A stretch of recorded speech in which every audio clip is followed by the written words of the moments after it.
every child that they convince is transgender and in need of medical transition, it generates $1.3 million to pharma.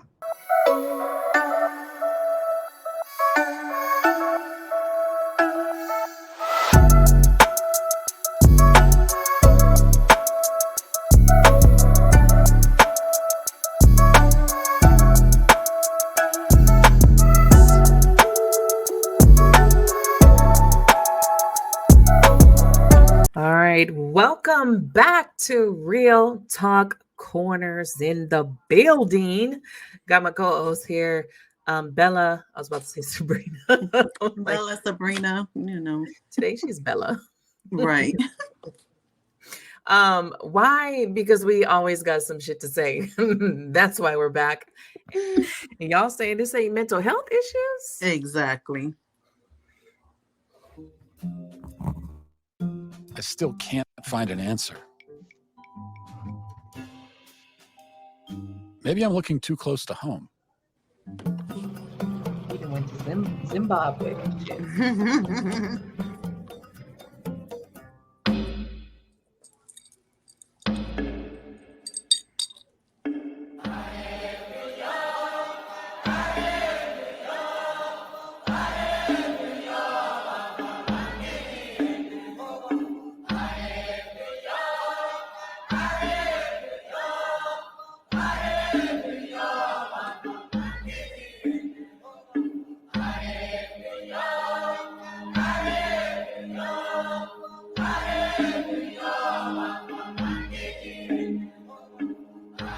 We came a long way to come and talk to you guys, thousands of miles from America. So thank you for inviting us into your tribe, first of all. I can say it is my pleasure to meet you and feel most welcome. But you're here to learn with me. I'm here to learn with you too. Great. What's the right form here? Sister? Just with the elbow? Yeah. I mean, they're laughing, so I guess it's not good, but I thought it was pretty good. Not good enough to be a man yet in your tribe, but what does a man do? What are his roles within the tribe? At the role of a man, you need to work for your woman. Secondly, to have children. If you have children and you don't have something to feed them, you are not still a man. Okay. There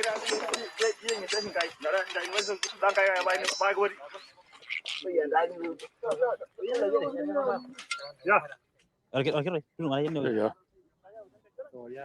All right. Yeah. Okay. That's the blood. It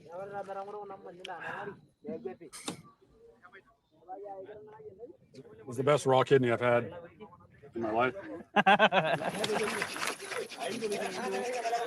What if a man decides that he wants to do the roles of a woman? Kidogro orna yende hikunya lele aines ndogringen gro. In Maasai community, it will not exist at all. Doesn't exist? What if a man decides that his gender identity is woman? Kidogro orna yende le nega wanana ingro.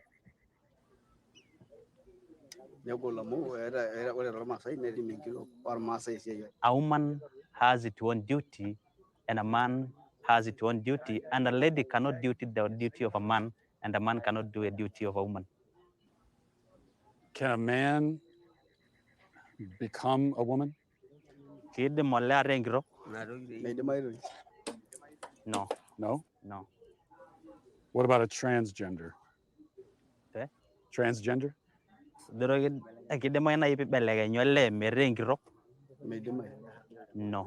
No? It will look like if you want to become a lady but you're a man, you have something wrong in Something your mind. wrong. Something wrong in your family, something wrong in you. What about if someone was non-binary? Come again? Non-binary? Uh-huh. You know, like someone is you're not a woman, you're not a man. Yeah, someone is neither. There's something else. Is that Idegro amana yi kide mayna yole peria gwan topis. He's saying we have never seen things like those. For a man, he has a penis. For a woman, he has a vagina. So we know this is a lady, this is a man. What if it's a woman with a penis? Both. Is that Idegro kide mayna begeren giro entabo. people are laughing? Is that a dumb question?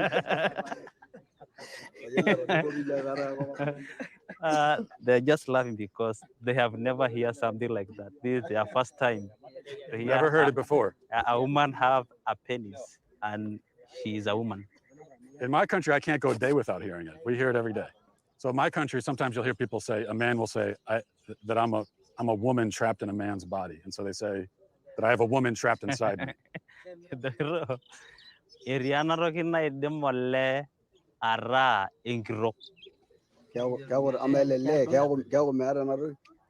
They want to know a woman has the breast. Breast, yeah. Secondly, she has a vagina. Vagina. And the question is, does this man deliver? Does he deliver babies? No, not as far as I know. The question is, let's say if you want to sleep a woman, definitely you'll do sex. Sex with a woman. Yeah. And you the vagina, is it? But Yeah. for the man, where do you You ask that question. I don't know all the logistics of it. Based on what I'm saying, would you ever want to move to America? They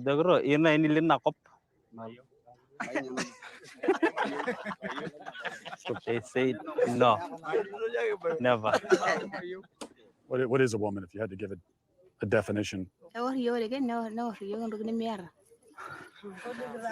She's saying a woman delivered, Yeah. a man cannot. So it sounds like you don't spend a lot of time thinking about gender. You just kind of live your lives. You don't think much about it. He said no, because we believe that's a God plan. God's plan.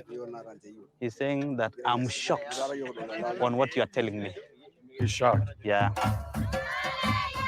The Maasai people don't think much about gender, but they have a firm sense of their identity. It's clear that gender ideology is a uniquely Western phenomenon. So where did all this come from? Who came up with it? And why? Because this whole thing that you're born this way, but then you'll see people like this that don't spend a lot of time thinking, they just are, and they're like Mhm. men and women. And unfortunately, when you look at the Western culture, we have a lot of people with a lot of fucking time on their hands. And we have a lot of people that I think are not raised to love themselves. They're not raised to love who they are, whether they've seen it through family or they've seen it in some way. And then, of course, being molested and raped, I think, has a big thing to do with it all. But why is it so big in, Western kind of cultures? Or like, I think it's big also in the UK. UK and us we kind of go hand in hand with all the shit that's going on. But why is it such a big phenomenon here? Why is it everybody's on the bandwagon with this shit? Which is sad because it's funny because to me, it goes back to that self-love type of thing. And to me, it sounds like they're looking for a fix, right? Right. But now you're just transgender with the same problem because you're Right. going to still, if you didn't love yourself or couldn't accept yourself as a male, Right. how are you now going to love yourself and accept yourself as a female? Because if you have not did the work to accept yourself and love yourself, Right. even down to your appearance, because okay, now you have surgery, now you if you are not okay with how you look naked and things like that, that's still going to play a part. Just now you're transgender. Right. Right.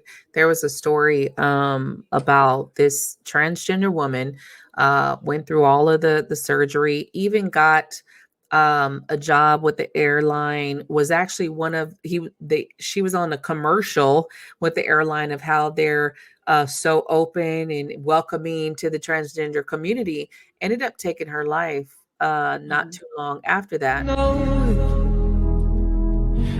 I'm at an all-time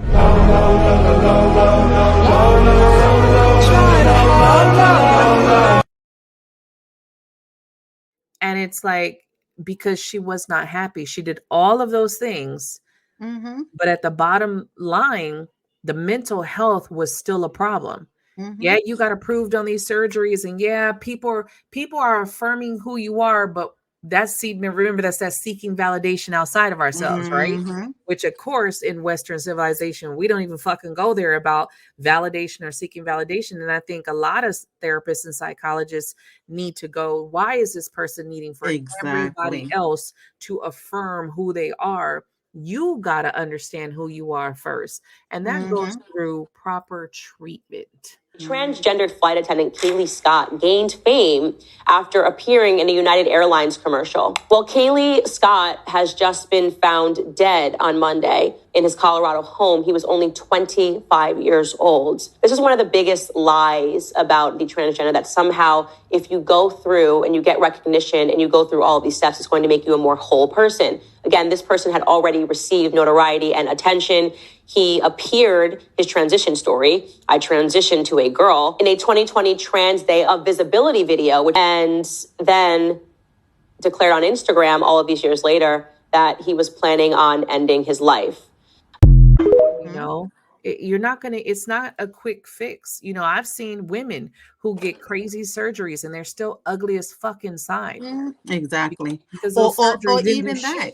They get these surgeries and into society, they look the part, they look beautiful, they look what society's supposed to, but deep down inside, they don't feel it, because that doesn't change. You changing your body is not going to change your mindset. It's not going to change the fact that you don't love yourself. So now, even so, when people look at them, they look at them and say, oh, her body is bad. But when she looks in the mirror, she don't see a bad body, because mentally she has not accepted who she was inside. So you can do all the work outside, but if you're just going to be now a girl with a bad body who still don't love yourself. Right. And that's a lot of things. When they were passing these laws, they kept saying, oh, well, would you rather a transgender son or a dead son? And if you go with that as a doctor telling a parent that, you're that's scared the shit out of. Of course, they're going to be like, well, I just want my son to be alive. You know, what parent is going to be like, no, I'll take my chances with suicide? You know what I mean? Like, Exactly. But it's not the case, because if your child is actually at the point of suicide, there's deeper fucking issues that we need to see. Exactly. How do you think them gaining, gaining a sexual part is going to change that? Right. Now they're going to just have a penis or a vagina and still have suicidal thoughts. Right. Like nothing, nothing's going to change. They're not even looking at, that's emotional manipulation for the parents. I was just about to say that. Oh my God, you took the words right out of my mouth. I was just about to say that. Like, what are you doing to these fucking parents? On an emotional level, that is devastating. I have to choose between my life of my child or this crazy surgeries and fucking injections and all this other shit that we don't even know. But what easier way to make a person, and it goes back to what you said, manipulation. What easier way to make a person agree with what you want to do than to throw the fact, especially a parent, their child and death, the fear that us as parents, that is our fear, is to lose our child. So now, of course, those are the words that you're using. So it is definitely manipulation. Right. It's like, you as a parent, there are going to be things that your child wants that they cannot have right now in this moment. They're going to throw a tantrum. They're going to want it. They're going to do this, that, and the third. That doesn't mean that you cave. That doesn't mean that you go, and just give them whatever the fuck they want. If they wanted sugar every night for fucking dinner, you wouldn't do it. Why? Because it's not healthy. So I think everything of you dealing with your child has to be like setting some boundaries. Like, okay, if you really feel like this when you get older, then we'll come back to this. But not just, oh, now I'm being pushed into this, my child's going to do this. And if they're already cutting themselves and hurting themselves, they got deeper mental issues. Because you don't just cut and mutilate your body and be sane. That's not something that someone with good mental health does. And I think that's what we're skipping. And a lot of these kids, especially, they have been mutilating themselves already. So they're not talking about that, though. They're not bringing that up. So it's like, again, and I think everyone's scared to say when it's talking about people, again, adults, do whatever you want to do. I still feel like you guys need to do a mental health check. But on the kids, I'm adamant about the kids. I do not feel like kids should be doing any surgeries or getting any medication under the age of 18. We don't even let them. You can't buy cigarettes under 18. You can't buy a gun. You can't even rent a car till you're 25. I don't think you should be making decisions about those life choices decisions, like that. You know, and then even pushing to get a hysterectomy and stuff. What when you get older and you possibly will and want kids and want a family, you're not gonna be able to do that because you fucked up all your organs. And you think these doctors give a shit about you at the end of the day? They could care less. You just another patient ID number in the file. They could care less. Just like, oh, you have to get another reconstructive surgery. Oh, okay, come in. They don't give a fuck more money. And some of these, the transgender men, they have to take the skin from somewhere. Do y'all even understand that? They gotta know. They're gonna take the skin from your thigh. I've seen women with the forearm, the skin all gone on their arm. That's a scar you will forever have because you wanted to create a penis. It got to come from somewhere. Back again.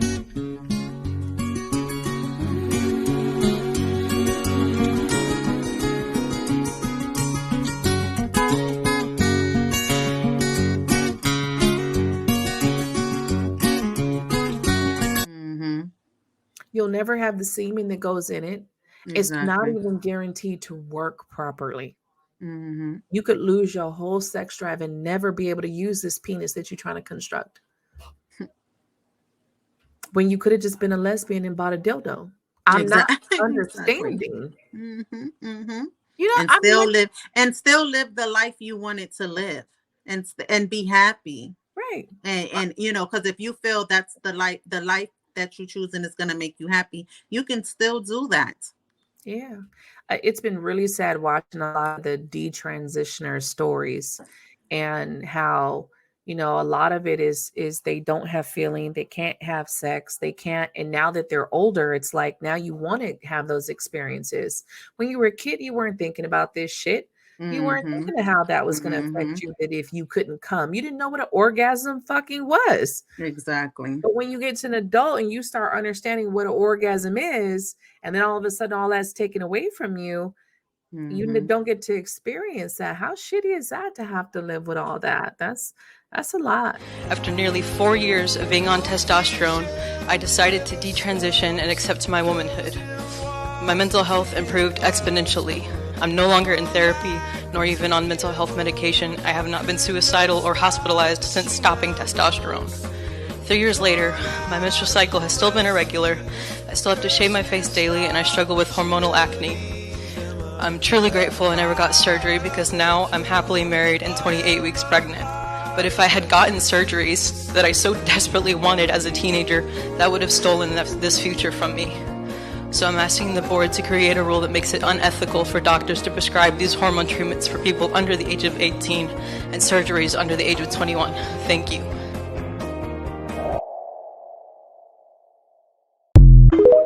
We're doing a lot of unnecessary torment, and we need to tackle mental health. Let's look at mental health and trauma and see what the core issue is. And if by the time you get 18, you still don't feel the same and you want to go through with it, then shit, go through with it. So transition did take a lot from me.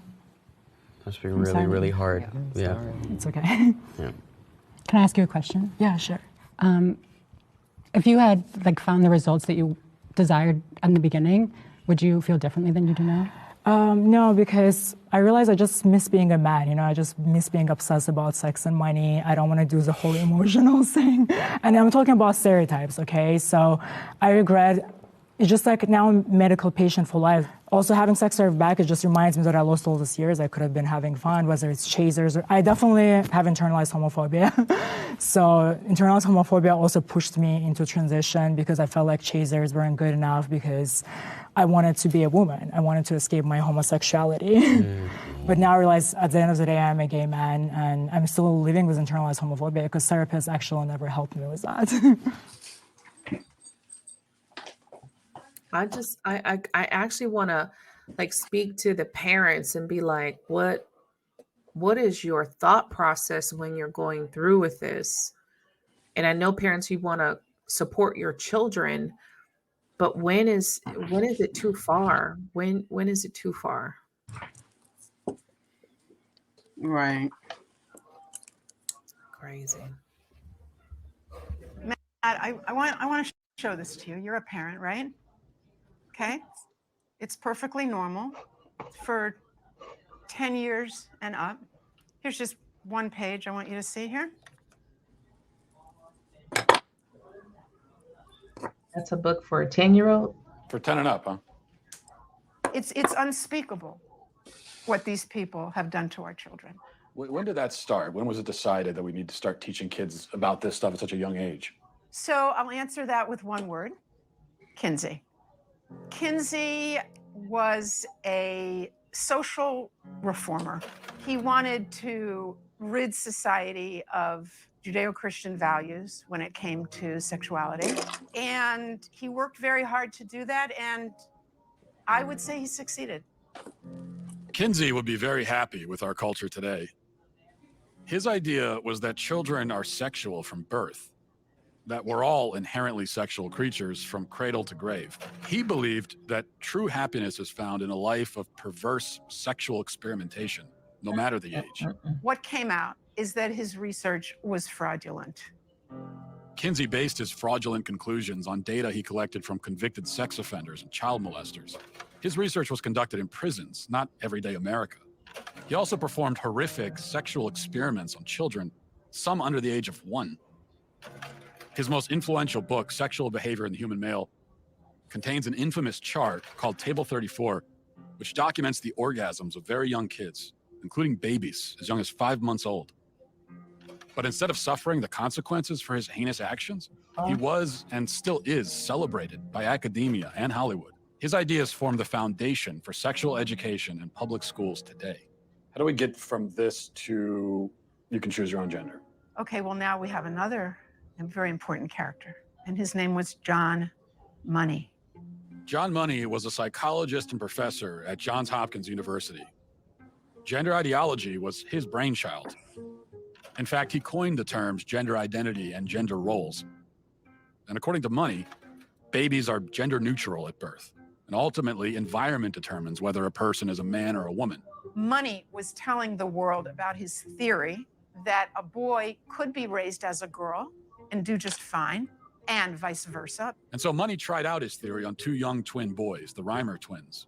When the twins were 8 months old and they went to be circumcised, the first twin, whose name was Bruce, something went wrong with the machinery and his penis was burnt off. They stopped and didn't do a second circumcision on the other twin, as you might imagine. And the parents, of course, didn't know what to do. How are they going to raise this child? John Money convinced Bruce's parents to transition him into a girl. Money also conducted sexually abusive experiments on the twins throughout their childhood, including forcing them to simulate sex acts on each other. He reported up to the age of 10 that this was a complete success. Well, wasn't true. The results were a disaster. Bruce could never fully accept his female identity. Eventually, his parents told him the truth, and he chose to transition back to a boy, taking the name David.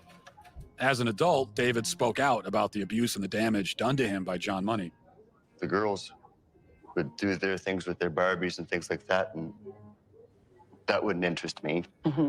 And things such as trucks and building forts and, getting to the odd fist fight and climbing trees. That's the kind of stuff that I like, but it was unacceptable. So I'd never... As a girl? As a girl, I had no place to fit in. The trauma that he and his brother and his entire family went through left deep scars. His brother died of an overdose when he was 38, and then David committed suicide. There was never a retraction or an apology from John Money. Instead, his ideas were adopted by mainstream psychology, and they form the basis of gender ideology today.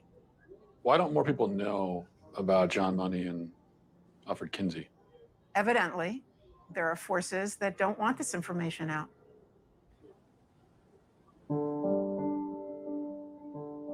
I never fit. I was an alpha female, a sales executive that kind of just didn't fit in any box. When psychologists or somebody that I was in love with or whatever said that I was in the wrong body, I started to think, well, maybe I am. I'm a biological woman that medically transitioned to appear like a male through synthetic hormones and surgery. I will never be a man. Is it transphobic for me to tell the truth? Why is it that in a couple hundred years from now, if you dug up my body, they're gonna go, yeah, that was a woman, had babies. Can you tell me about the procedures that you had? I've had 7 surgeries. I've had 1 stress heart attack.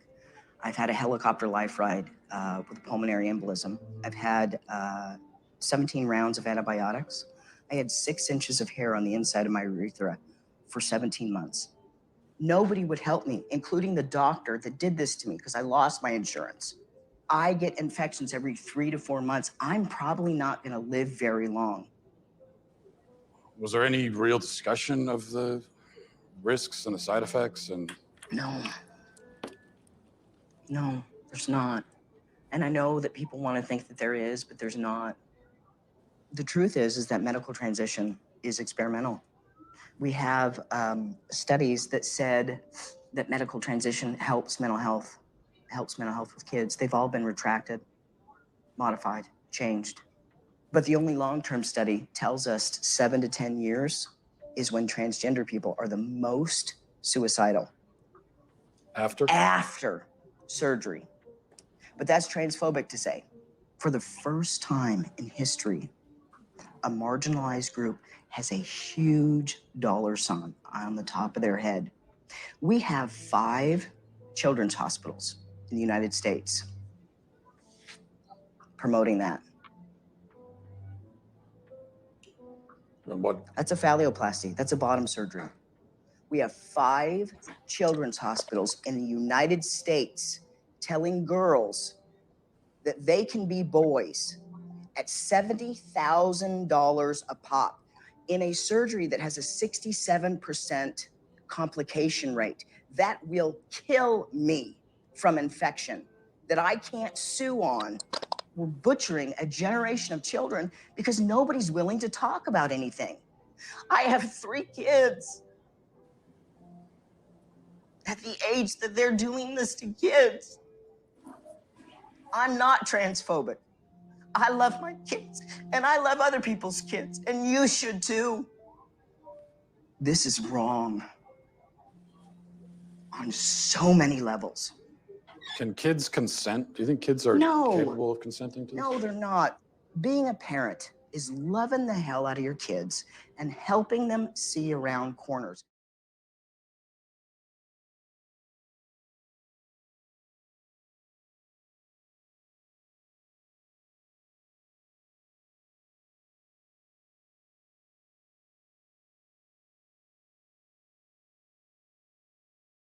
What's the youngest patient that you've operated on? The youngest patient I've done vaginoplasty on is age 16. Do you worry that minors just don't understand enough about themselves? They're not neurologically developed enough yet to make permanent life-altering decisions? Absolutely not. A young person's self-perception, one day they may be clear, the next day they may be totally confused and not sure. And you're affirming it with hormones that have never been used in this way in the field of medicine. You're talking about puberty blockers? Blockers and then opposite sex hormones. At what age does the medical transition begin with medication? So medical affirmation begins when the patient says they're ready for it. So that could be a kiddo who is just starting puberty and panicking because they're getting breast buds or their penis is getting bigger and busier and they're worried about all kinds of masculine changes. And that way, puberty blockers, which are completely reversible and don't have permanent effects, are wonderful because we can put that pause on puberty.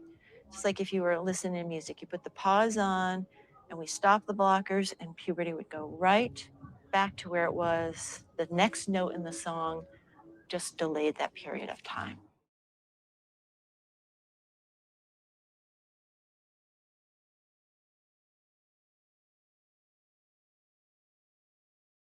You can just pause puberty. No, you can't. And then pick it up. No, you can't. For the future. No, you can't. How many studies do they have, long-term studies, on hormone blockers with children? None.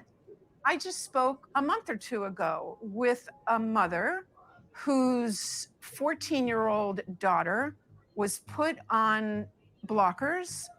They discovered after 2 years, this 14-year-old girl has osteoporosis. That's something that like old women get. How can doctors assure parents that a certain medicine is totally safe? If based on what you're saying, they can't possibly know that. How can they be removing the healthy breasts of 15-year-old girls? How can they be sterilizing kids? How can this whole thing be happening, Matt? Every child that they convince is transgender and in need of medical transition, it generates $1.3 million to pharma. And we're believing a pharmaceutical company, Lupron, hormone blockers, reversible, so they say. Well, the truth is that in 2003, Lupron was sued and deemed a criminal enterprise by the US government. They paid the most fine of any pharmaceutical company at that time, $874 million, wrote a check. Is Lupron chemical castration? Yes. We're giving it to pedophiles, aren't we? We're giving it to people that are dying, and we're giving it to kids, telling them that they were born in the wrong body and it's completely safe. One of the drugs used is Lupron, right? Which has actually been used to chemically castrate sex offenders? You know what? I'm not sure that we should continue with this interview because it seems like Why it's not? going in a particular direction. Well, you're a medical professional. I am a medical professional. So you don't want to talk about the drugs that you give to kids, or? Again, I'm a physician and I use medication. You're choosing exploitive words. Drugs I give to kids. I'm choosing a chemical word that was castration. in a dictionary. That's not a correct term for puberty blocking. I in mean, a I could like look it transgender up on my person. phone, but I'm pretty sure if I looked it up, like, You can look it up on your phone. it says medical definition: the administration of a drug to bring about a marked reduction in the body's production of androgens and especially testosterone. And I'm saying, as a pediatrician who takes care of hundreds of these kids, when you use that terminology, you are being malignant and harmful. I mean, there are some who would say that giving chemical castration drugs to kids is malignant and harmful. It's about the context of caring for a child and seeing the suffering that kids can have that have not been in affirmative home situations. That she sound like she need some therapy or she got some mental health shit going on. You see how when herself. she's talking like little children and you're speaking Yeah, like you're this little child and it's like You so can imagine the way she talks to them. Because Right. she's talking to him and he's an adult and she's talking to him like Right. if he's a child with the you know, like you Right. said, with the softness and that's how you would talk to a child to try to convince the child that they're safe and they're Right. like he's a grown man and she's Right. using that same thing that I'm sure she uses with children. Right. Until now when he's talking and then she's like, I don't like why you don't like his terms, but that's what you're using. It's like you can't just talk about this shit only when it benefits you. If you're this doctor, you're a physician, you know about this medication, then you would know the other implications about this medication as well, right? Mm-hmm. Make it make sense. But you see, just like he was saying, like we said earlier, even the guy was saying it, 1 point some billion to these fucking pharmaceutical companies. If you guys don't think your kids are being targeted, they are, and it's like I really don't like how, unfortunately, because of all this, the LGBT community is going to suffer from it. More people are going to be against them. More people are going to exclude them. More people are going to be dropping laws because they're like, no, we can't take a part of this. Can't do this. Look at what we're doing to children. Because children, yes, today your child could want to be a fucking unicorn, and then tomorrow they could want to do this. Just like we don't let kids get tattoos. Why? Because we know today your ass could like this shit, and tomorrow you could like something else. Well, my daughter got her first tattoo. She was 15, but she had to do research on that tattoo. She had to tell me why she wanted it, the background, and all of that. And it ended up being Asian characters, and it made sense to me for her to get it. But it was just like, even with that, she needed a parent. You know what I mean? She needed a parent exactly to do it. And even when she wanted her piercings, it's like, why do you want these piercings? Because everybody else got them, or because you really want it, that type of thing. So I'm like, why is it that, and unfortunately, we notice a pattern. All of these people are white. Sorry if anybody gets offended, but all of them are white. If y'all don't see that there's a problem with that, y'all need to go and sit down with this shit. And what is the fuck the problem? What is the problem? Because it seems like a common denominator, especially the people who are the professionals. Y'all all white. And to me, it's like, what's really going on? Yeah, I don't like how she speaks. And if she spoke like that to my child, I think I would be like, the fuck? What's wrong with you? Whenever the child is ready, the affirming care, the terms that she uses, if they're not in an affirming home, what? And then this opens up more shit of kids being taken from their parents because they don't agree with this shit, or because they're like, no, you need to wait till you get older. So now we have fucking government all in parents' faces that that they're neglecting their child and all this other extra shit. And unfortunately, the ones who are going to pay for it are the gays and lesbians that are just trying to fucking live their life, and the transgenders that are just trying to live their life, that aren't the ones making all this fucking craziness, they don't give two fucks about it being in schools. They don't give a shit about any of this. They're just living their day to day. It's like, it's very unfortunate, but your whole movement is going to pay the price because of this. A lot of people are standing up against it, especially because of what's been going on with kids. And no one knew that it was this bad. They're doing mastectomies on fucking healthy girls. That's crazy. Just like she said, her youngest patient to get a vagina constructed 16. That's crazy. 16?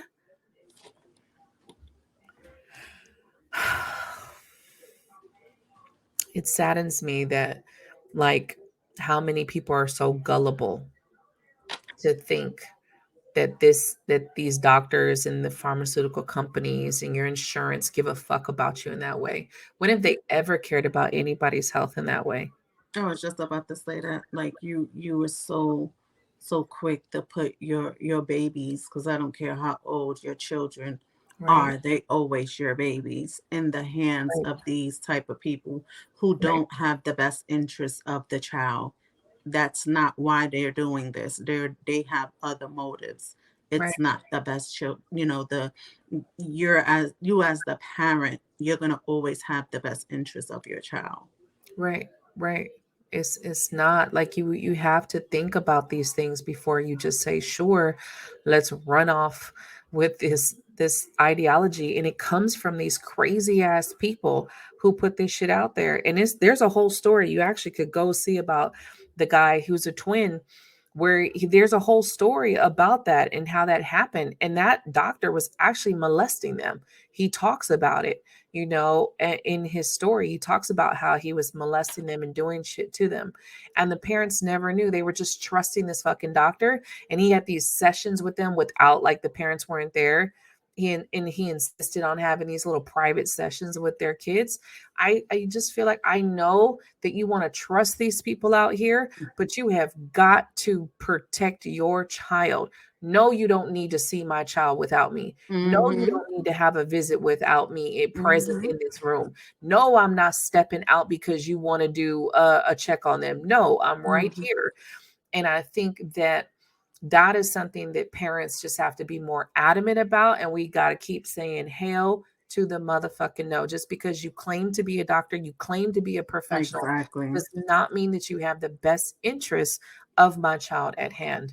And I feel bad for these parents that have just been gullible and sucked into this shit. And now they're caught in the crossfires of what the fuck do they do? It's really sad. Really.